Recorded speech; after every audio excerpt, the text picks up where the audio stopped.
5, 4, 3, 2. Jumping forward a few decades, there was a composer of the early 20th century who also bore the burden of being compared to his white contemporaries. And who is that? Samuel Coleridge-Taylor, who enjoyed a respected career in his own right, but was still defined as the Black version of his contemporaries. Ah, the Black Dvorak and the Black Mahler. Yet again. Samuel Coleridge-Taylor still managed to influence early 20th century music, composing in the post-Romantic era. Born in London in 1875, he was the son of a British woman and a father originally from Sierra Leone. The couple was unmarried and split before his father learned of his mother's pregnancy, and his father returned to Africa because racism thwarted his ambitions to break ground as a physician in England. The son of a doctor.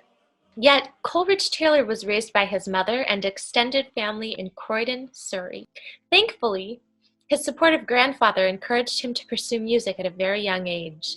He took up the violin at 5 and joined the choir at his local Presbyterian church. Wow, that's really incredible to know that at that time, a family chose to band together as family instead of succumbing to societal pressures.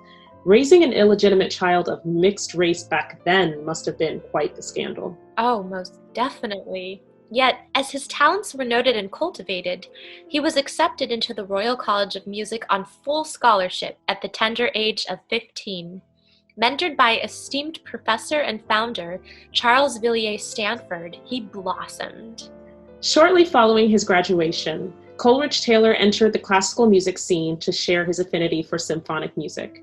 In 1896, he became the conductor of a local amateur orchestra in Croydon, while teaching and composing, supporting his wife and 2 children with any commissions that came his way. His first major success wowed audiences at the Gloucester Music Festival with his groundbreaking Ballade in A minor. This was the catalyst for his plethora of impressive works to come.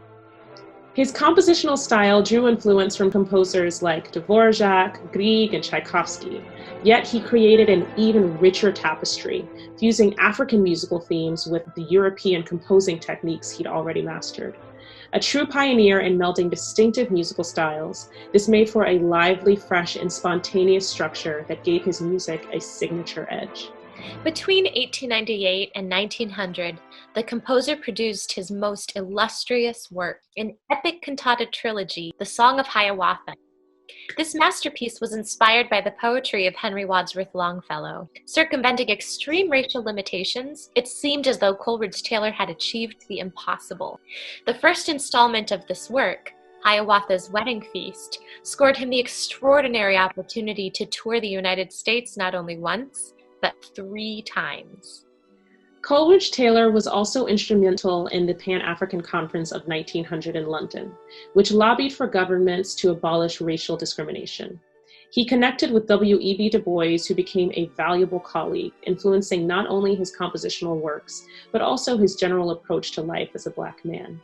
He eventually became immensely popular among African American circles, so much so that a 200-voice chorus was founded in 1901 in Washington, D.C., and was named the Samuel Coleridge-Taylor Society. In fact, his success was so huge that even the then President Theodore Roosevelt personally invited Coleridge-Taylor to the White House in 1904. This was obviously a huge leap forward in the realm of race relations. But it's important to remember that the invitation was extended because Coleridge-Taylor was so recognized as a leading composer. But yet, despite the accolades, the classical music elite was intent to label him the Black Mahler and the Black Dvorak, only acknowledging his acumen in relation to his white contemporaries. In 1912, at the age of 37, Coleridge-Taylor succumbed to pneumonia. He was survived by his wife and 2 children, Hiawatha and Avril, both of whom became notable musicians following in their father's large footsteps. Apart from the success of Coleridge-Taylor's Hiawatha opus, he was also well known for a gorgeous violin concerto and a large body of art songs, symphonies, and chamber works. He wrote only 1 opera, Thelma, widely rumored to have been destroyed by the composer himself, or perhaps merely lost. Luckily, in 2012, a musicologist successfully pieced together a manuscript of Thelma, and the Surrey Opera in the UK gave its world premiere.